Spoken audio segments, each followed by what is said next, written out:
Holidays അല്ലേ, ബോറടിച്ച് വീട്ടിരിക്കുമ്പോഴാണ് ആരോ പറഞ്ഞത് നമ്മുടെ കേരളോത്സവം 24-ൻ്റെ പരിപാടി കിസീസിൽ നടക്കുന്നുണ്ട്. അങ്ങനെ നേരെ വെച്ച് പിടിച്ചാണ് റൂമിൽ നിന്ന് രണ്ടുപേരെ കൂട്ടിയിട്ട് ഇവിടേക്ക് വന്നിട്ടുണ്ട്. അപ്പോൾ നല്ല അത്യാവശ്യം തിരക്കുണ്ട്, നല്ല പ്രോഗ്രാമാണ് തോന്നുന്നുണ്ട്. ഒരുപാട് ആൾക്കാരെല്ലാം കൂടി ഉണ്ട്. അവധി ദിവസമൊക്കെ ആയതുകൊണ്ട് തന്നെ നല്ല ട്രാഫിക്കാണ്. പാർക്കിങ്ങൊക്കെ ഒരുവിധം ഫുള്ളായിട്ടുണ്ട്. നമ്മളെത്തുമ്പോൾ നമ്മളിതിനെ കുറച്ച് ദൂരത്ത് വണ്ടി വെച്ചിട്ട് നടന്നാണ് ഇവിടേക്ക് പോയത്. നമ്മളിപ്പോൾ അതിൻ്റെ സ്ഥലത്തെത്തിയിട്ടുണ്ട്. അവിടെ നല്ല തിരക്കാണ്. ഒരുപാട് കുടുംബങ്ങളും കുട്ടികളും ഫാമിലിയൊക്കെ ഉണ്ട്. ഇവിടെ നല്ല ആംബിയൻസാണ്. എത്തുമ്പോൾ തന്നെ ഒരു ഉത്സവപ്പറമ്പിലേക്ക് വരുന്നതിൻ്റെ ഒരു തിരക്കുണ്ട്. നല്ല രീതിയിൽ അവരെല്ലാം സജ്ജീകരിച്ചിട്ടുണ്ട്. ഇവിടെ കേരള പോലീസ് യൂണിഫോം ഓടി നിൽക്കുന്ന കേരള പോലീസിനൊക്കെ നമ്മൾ കാണാം. കവിയരങ്ങ് നടക്കുന്നുണ്ട്. ഒരു സൈഡിൽ പുസ്തകത്തിൻ്റെ സ്റ്റാളുകളുണ്ട്. കണ്ടില്ല, നല്ല തിരക്കാണ്, അത്യാവശ്യം തിരക്കുണ്ട്. അപ്പോൾ നമ്മൾ ഇതൊക്കെ കണ്ടിങ്ങനെ നടക്കുകയാണ്. ഇവിടെ മലയാളം മിഷൻ ദുബായ് കുട്ടികളെ മലയാളം പഠിപ്പിക്കാൻ പ്രാധാന്യത്തിനോട് വെച്ചൊരു ക്യാമ്പയിനൊക്കെ നടക്കുന്നുണ്ട്. അപ്പോൾ അതിന് വേണ്ടിയിട്ട് ഒരു ടീഷർട്ടെല്ലാം പ്രിൻറ്റിങ്ങിലൊക്കെ വിറ്റ് അങ്ങനെയൊക്കെയുള്ള പരിപാടിയുണ്ട്. ഇവിടെ കുട്ടികൾ പ്രോഗ്രാം അവതരിപ്പിക്കുന്നുണ്ട്. നമുക്ക് തന്നെ അവിടെ ചെന്നിട്ട് പാട്ടൊക്കെ പാടാനുള്ള സൗകര്യമൊക്കെ ഉണ്ട് അവിടെ. അപ്പോൾ പാട്ട് പാടണമെന്നുള്ളവരൊക്കെ അവിടെ മൈക്കുണ്ട്, അതിൽ പാട്ട് പാടാം. പിന്നെ നല്ല സ്ട്രീറ്റ് ഫുഡിൻ്റെ സ്റ്റാളുകളെല്ലാം ഉണ്ട്. അപ്പോൾ ചാട്ട് അങ്ങനെയുള്ള സംഭവങ്ങളൊക്കെയാണ്. ഇത് നമ്മുടെ ഒരു യൂട്യൂബറാണ്, താജ് ബോംബെ വാല എന്ന് പറഞ്ഞ യൂട്യൂബറാണ്.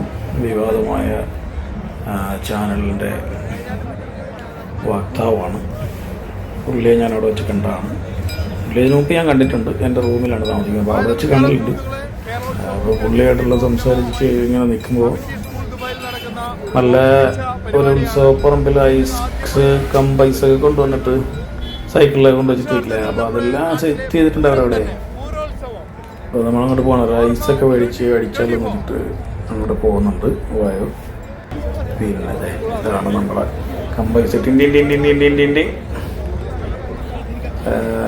പിന്നെ ചൂടില്ലാത്തതുകൊണ്ട് തന്നെ അവിടെ നല്ല ക്ലൈമറ്റാണ്. അപ്പോൾ അവിടെ നല്ല റിലാക്സ് ആയിട്ട് തന്നെ നമുക്ക് കാണാനുള്ള ഉറപ്പുണ്ട്.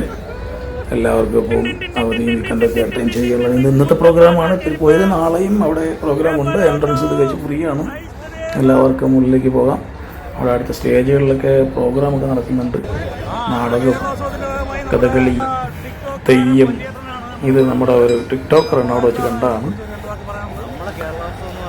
എല്ലാവരും ഒരുവിധം ആൾക്കാരെല്ലാം ഉണ്ട്. നല്ല അത്യാവശ്യം തിരക്കുണ്ട്. നല്ല എൻ്റർടൈൻമെൻ്റാണ്.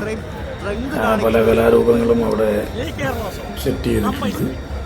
നമുക്കിതെല്ലാം കണ്ട് ഫോട്ടോ എടുക്കാനോ അവരോടൊപ്പം നിൽക്കാനൊക്കെ ഉള്ള ഒരു സൗകര്യമാണ്.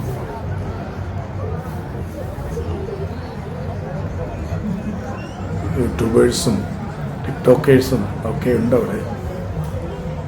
അപ്പോൾ നാളെ വിട്ടോളൂ. ആഫ്റ്റർനൂൺ അവിടെ പ്രോഗ്രാമുണ്ട്.